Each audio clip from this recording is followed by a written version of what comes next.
ಈ ವರ್ಷದ ವಾರ್ಷಿಕೋತ್ಸವ ಇವತ್ತು BDCC ಬ್ಯಾಂಕು ಕಾರ್ಯಕ್ರಮ ಆಯಿತು. ಭಾಳ ಯಶಸ್ವಿಯಾಗಿ ಬ್ಯಾಂಕು ಭಾಳ ಎಲ್ಲ ಸಂಕಷ್ಟಗಳ ನಡುವೆ ಕೂಡ ಕೇಂದ್ರ ಸರ್ಕಾರದಿಂದ ಇವತ್ತು ನಬಾರ್ಡ್ಗೆ ಬರಬೇಕಾದಂಥ ಸಹಾಯಧನ ರೈತರಿಗೆ ಏನು ಶೂನ್ಯ ಬಡ್ಡಿ ದರದಲ್ಲಿ ಹಣ ಕೊಡ್ತಾ ಇದ್ದೀವಿ, ಅದು 60% ಕಡಿತಗೊಂಡಿದ್ದೀವಿ. ಹಣ ಕೊಡ್ತಾ ಇಲ್ಲ. ಮೊದಲು ನಬಾರ್ಡ್ ಅವರು ಅಪೆಕ್ಸ್ ಬ್ಯಾಂಕ್ ಕೊಡ್ತಾ ಇದ್ರು. ಅಪೆಕ್ಸ್ ಬ್ಯಾಂಕಿಂದ ನಾವು ಸೊಸೈಟಿಗಳಿಗೆ ಶೂನ್ಯ ಬಡ್ಡಿ ದರದಲ್ಲಿ ಕೊಡ್ತಾ ಇದ್ದೋ, ಅದನ್ನು 60% ಕೊಡಿಸೋದ್ರಿಂದ ರೈತರ ಮೇಲೆ ತೀವ್ರ ಅವರು ವ್ಯವಸಾಯ ಚಟುವಟಿಕೆಗಳಲ್ಲಿ ತೊಡಗಿಸ್ಕೊಳ್ಳಿಕ್ಕೆ ಭಾಳ ಸಮಸ್ಯೆ ಆಗ್ತಾ ಇದೆ. ಆದರೂ ನಮ್ಮ ಧ್ಯೇಯ ಮೂಲ ಉದ್ದೇಶ ರೈತರ ಪರ ಇರೋದ್ರಿಂದ ನಾವು ನಮ್ಮದೇ ಆದಂಥ ಓನ್ ಫಂಡು ಮತ್ತು ಡಿಪಾಸಿಟ್ಗಳನ್ನು ಜಮಾವಣೆ ಮಾಡಿ ರೈತರಿಗೆ ನಿರಂತರವಾಗಿ ರೈತರ ಜೊತೆ ಬ್ಯಾಂಕು ಇವತ್ತು ನಿಂತಿದೆ. ಭಾಳ ಉತ್ತಮವಾಗಿ ಲಾಭವನ್ನು ಮಾಡೋದ್ರ ಜೊತೆಗೆ ಬೆಂಗಳೂರಿನಲ್ಲಿ ಒಂದು ಮಾದರಿಯಾದಂಥ ಕಟ್ಟಡಗಳು, ಯಾವುದು ವಿಧಾನಸೌಧ ಇರ್ಬೋದು, ವಿಕಾಸ್ ಸೌಧ ಇರ್ಬೋದು, ಆ ರೀತಿಯಾಗಿ ಈಗ ಸಹಕಾರ ಇಲಾಖೆಯ ಕಟ್ಟಡ ಇರ್ಬೋದು, ಆ ರೀತಿಯಾಗಿ ಒಂದೊಂದು ಕಟ್ಟಡಗಳು ಇವತ್ತು ಬ್ರ್ಯಾಂಡೆಡ್ ಆಗಿರ್ತಕ್ಕಂಥದ್ದು. ಇವತ್ತು ರೈತರ ಹೆಮ್ಮೆಯ ರೈತ ಸೌಧವನ್ನು ನಾವು ಚಾಮರಾಜಪೇಟೆ 5th ಮೈನ್ ರೋಡಲ್ಲಿ ಎಲ್ಲ ಸಹಕಾರಿಗಳ ಎಲ್ಲ ರೈತರ ಸಹಕಾರದಿಂದಾಗಿ ಒಂದು ಭವ್ಯವಾದಂಥ ಕಟ್ಟಡವನ್ನು ಇವತ್ತು ನಿರ್ಮಾಣ ಮಾಡಿದ್ದೀವಿ. ಅದ್ರ ಮಾಡೋ ಜೊತೆಗೆ ತಾಲೂಕು ಮಟ್ಟಗಳಲ್ಲೂ ಕೂಡ ಮಾಡಿದ್ದೀವಿ. ಸಾಲ ಸೌಲಭ್ಯಗಳನ್ನು ಉತ್ತಮವಾಗಿ ಸಬ್ಸಿಡಿ ದರದಲ್ಲಿ, ನಮಗೂ ಬೇರೆಯವ್ರಿಗೂ ವ್ಯತ್ಯಾಸ ಏನಪ್ಪ ಅಂದರೆ, ಬೇರೆಯವರು ಕಮರ್ಷಿಯಲ್ಲು ಕೈಗಾರಿಕೆಗಳನ್ನು ಇಂಡಸ್ಟ್ರಿಗಳನ್ನು ಮಾಡೋದಕ್ಕೆ ಅಥವಾ ಅಪಾರ್ಟ್ಮೆಂಟು ಉದ್ಯಮ ಕಟ್ಟಡ ಆ ಕ್ಷೇತ್ರಗಳಲ್ಲಿ ಸಾಲ ಕೊಡಲಿಕ್ಕೆ ಕಮರ್ಷಿಯಲ್ಲು ನ್ಯಾಷನಲೈಸು ಇನ್ನಿತರ ಕೋಆಪರೇಟಿವ್ ಬ್ಯಾಂಕ್ಗಳು 10 ಇದ್ದಾವೆ.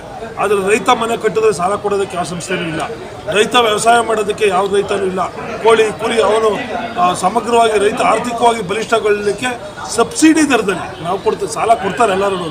ನಾವು ಶೂನ್ಯ ಬಡ್ಡಿ ದರ, ಅದಕ್ಕೂ ಹೆಚ್ಚು ಅಂದರೆ ಬರೀ 3% ಅಷ್ಟೇ ರೈತರ ಚಟುವಟಿಕೆಗಳಿಗೆ ನಾವು ಕೊಡ್ತಕ್ಕಂಥ ಸಾಲ. ಅದು ನಮ್ಮ ಮೊದಲನೇ ಆದ್ಯತೆ. ನಮ್ಮೆಲ್ಲ ಆದ್ಯತೆಗಳಿಗೂ ಪ್ರಮುಖವಾಗಿ ನಾವು ಅದನ್ನು ಮಾಡ್ಕೊಂಡು ಬರ್ತಾ ಇದ್ದೀವಿ. ಇದ್ರ ಜೊತೆಗೆ ಬೇರೆ ಸಹಕಾರ ಸಂಘ ಕನ್ಸ್ಯೂಮರ್ ಇರ್ಬೋದು, ಅರ್ಬನ್ ಕೋಆಪರೇಟಿವ್ ಇರ್ಬೋದು, PLD ಬ್ಯಾಂಕ್ಗಳಿರ್ಬೋದು, ಇನ್ನಿತರ ಸಹಕಾರ ಸಂಘ ಸಂಸ್ಥೆಗಳು ಕೂಡ ನಮ್ಮಲ್ಲಿ ನಂಬಿಕೆಯನ್ನು ಇಟ್ಟು ನಾವು ಅತಿ ಹೆಚ್ಚು ಇಂಟ್ರೆಸ್ಟನ್ನು ಕೊಡ್ತೀವಿ. ಬೇರೆ ಸಹಕಾರ ಸಂಘಗಳಿಗೆ ಹೋಲಿಕೆಯನ್ನು ಮಾಡಿದಾಗ ನಮ್ಮಲ್ಲಿ ಇರ್ತಕ್ಕಂಥ ಠೇವಣಿಗೆ ಅತಿ ಹೆಚ್ಚು ಕೊಡ್ತಕ್ಕಂಥದ್ದು ನಾವೇ. ಹಿರಿಯ ನಾಗರಿಕರಿಗೆ ಸೇರಿದ್ರೆ ಅದು 8%ವರೆಗೂ ಬರ್ತದೆ. ಅದನ್ನು ಕೊಡ್ತಾ ಇರ್ತಕ್ಕಂಥವ್ರು ಅತ್ಯುತ್ತಮವಾಗಿ ಕೆಲಸ ಮಾಡ್ತಾಯಿದ್ದೀವಿ. ಇವತ್ತು ಭಾಳ ಉತ್ತಮವಾಗಿ ಜನರಲ್ ಬಾಡಿ ಕೂಡ ನೆರವೇರಿತು. ಎಲ್ಲ ಏನೆಲ್ಲ ಸಮಸ್ಯೆಗಳಿದ್ದರೂ ಎಲ್ಲರ ಸಮಸ್ಯೆಗಳಿಗೂ ಕೂಡ ಸೂಕ್ತವಾಗಿ ಪರಿಹಾರವನ್ನು ನೀಡಿ ಅವರ ಸಮಸ್ಯೆಗಳನ್ನು ಆಲಿಸಿ ಅವರಿಗೆ ಮುಕ್ತವಾದಂಥ ಒಂದು ಅವಕಾಶವನ್ನು ಕೊಟ್ಟು ಪ್ರಜಾಪ್ರಭುತ್ವ ನಿಯಮಾವಳಿಗಳ ಪ್ರಕಾರ ಅತ್ಯುತ್ತಮವಾಗಿ ಎಲ್ಲ ಸಹಕಾರಿಗಳು ನಮಗೆ ಸಹಕಾರ ಕೊಟ್ಟಿದ್ದಾರೆ. ಅವರೆಲ್ಲರಿಗೂ ನಾನು ಅಭಿನಂದನೆಗಳನ್ನು ಸಲ್ಲಿಸ್ತೀನಿ. ಉದ್ದೇಶಪೂರ್ವಕವಾಗಿ ಗೊಂದಲವನ್ನು ನಿರ್ಮಾಣ ಮಾಡಲಿಕ್ಕೆ ಪ್ರಾರಂಭದಲ್ಲೇ ಇನ್ನೂ ಸಹಕಾರ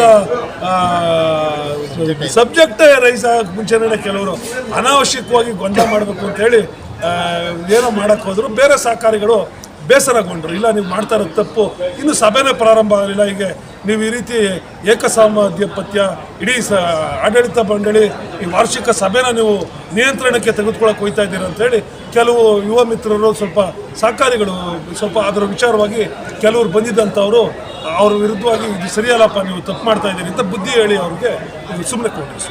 ಸರ್, ಮುಂದೆ ನಮ್ಮಲ್ಲಿ ಇದ್ದೀವಿ ಉದ್ಯೋಗಕ್ಕೆ, ಅವ್ರ ವಿದ್ಯಾಭ್ಯಾಸಕ್ಕಾಗಿ ನಾವು ಅವರ ವಿದ್ಯಾಭ್ಯಾಸಕ್ಕಾಗಿ ಏನೆಲ್ಲ ನೀವು ಕಮರ್ಷಿಯಲ್ ಬ್ಯಾಂಕು ನ್ಯಾಷನಲ್ ಬ್ಯಾಂಕ್ಗಳಲ್ಲಿ ಏನು ನಿಯಮಾವಳಿಗಳನ್ನು ತೆಗೆದುಕೊಂಡು ಕಡಿಮೆ ಬಡ್ಡಿ ದರದಲ್ಲಿ ಅವರಿಗೆ ಸಾಲ ಕೊಡ್ತಕ್ಕಂಥ ಸೌಲಭ್ಯ ನಮ್ಮಲ್ಲೂ ಇದೆ. ವಿದ್ಯಾರ್ಥಿಗಳು ಅದನ್ನು ಸಂಪೂರ್ಣವಾಗಿ ಉಪಯೋಗಿಸ್ತಾರೆ.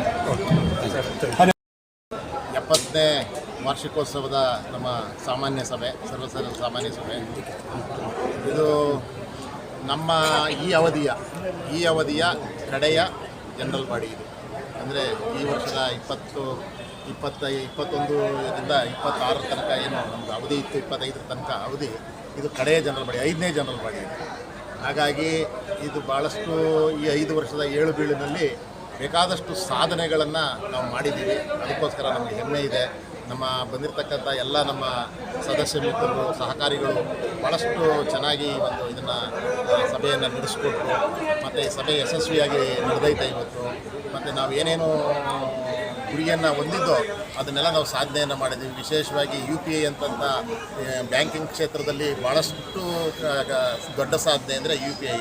ಅದಕ್ಕೆ ನಮ್ಮ ಸಿಬ್ಬಂದಿ ವರ್ಗದವರು, ನಮ್ಮ ವಿಶೇಷವಾಗಿ ನಮ್ಮ MD ಸಾಧುರೆಯವರು ಮತ್ತು ನಮಗೆ ಪಾಟೀಲರು ನಮ್ಮ ಒಂದು ಬ್ಯಾಂಕಿಗೆ ಬಂದ ಮೇಲೆ ಭಾಳಷ್ಟು, ಯಾಕೆಂದರೆ ಇನ್ನೂ ಮಂಗಳೂರಲ್ಲಿ ಅಪ್ಲೈ ಮಾಡಿ ಆಗಲೇ ಇನ್ನೂ 15 ವರ್ಷ ಆಗಿದೆ, ಆದರೂ ಇನ್ನೂ UPI ಬಂದಿಲ್ಲ. ಸಹಕಾರಿ ಕ್ಷೇತ್ರದಲ್ಲಿ UPI ತರೋದು ಅಂದರೆ ದೊಡ್ಡ ಸಾಧನೆ ಇದ್ದಾಗೆ ಅಂತ ಒಂದು ಸಾಧನೆಯನ್ನು ಮಾಡಿದ್ದೀವಿ. ಈಗಾಗಲೇ ನಮ್ಮ MLC ಅವರು ಹೇಳಿದಾಗೆ ಒಂದು ವಿಶೇಷವಾದ ರೈತ ಸೌಧವನ್ನು ನಾವು ಕಟ್ಟಿದ್ದೀವಿ. ಈಗ ಅವರ ಇದರಂತೆ ಎಲ್ಲರ ಸರ್ವಮತ ಸರ್ವ ಸಭೆಯ ತೀರ್ಮಾನದಂತೆ ನಾವು ಅದಕ್ಕೆ ರೈತ ಸೌಧ ಅಂತ ನಾವು ಅದಕ್ಕೆ ಹೆಸರನ್ನು ಸಹ ಇಡ್ತಾ ಇದ್ದೀವಿ. ಹಾಗಾಗಿ ಇದನ್ನು ಯಶಸ್ವಿ ಸಭೆಗೆ ಸಹಕಾರ ಮಾಡಿದಂಥ ಈಗ 1ನೇ ತಾರೀಕು ಆಗಸ್ಟ್ 1ನೇ ತಾರೀಕು ಉದ್ಘಾಟನೆಯೂ ಸಹ ಆಗ್ತಾ ಇದೆ. ನಿಮ್ಮನ್ನು ಸಹ ಆಹ್ವಾನ ಮಾಡ್ತಾ ಇದ್ದೀನಿ. ಈ ನಿಮ್ಮ ಮೂಲಕ ನಮ್ಮ ಎಲ್ಲ ಸಹಕಾರಿಗಳನ್ನು ಸಹ ಆ ದಿನದ ಒಂದು ಸಂಭ್ರಮದ ನಮ್ಮ ರೈತ ಸೌಧದ ಉದ್ಘಾಟನೆಗೆ ಎಲ್ಲರಿಗೂ ಸ್ವಾಗತ ಮಾಡ್ತಾ ಇದ್ದಾರೆ.